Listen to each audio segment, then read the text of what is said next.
Welcome to another video of Bahikhata demo tutorials. So today we'll be going through the FAQ module.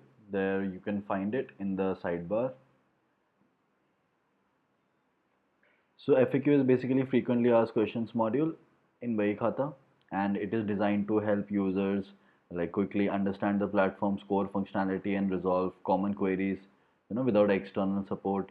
It basically acts as an in-app help center, combining structured information with short tutorial videos to guide you through step by step. As you can see here at the top, you can find a caption value question and answers for you, and you can find all the modules overall and the short tutorial videos here at the right hand side, and the left hand side here is the overview for all the modules, like how you can see the overview, you can see how you can register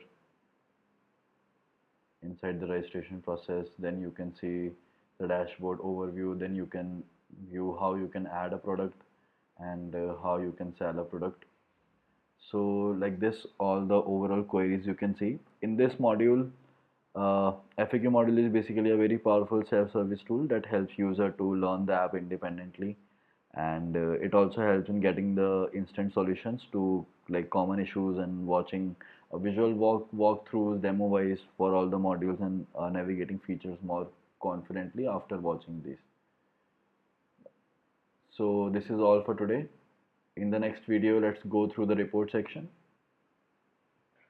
So hit like and subscribe, and thank you for watching this video.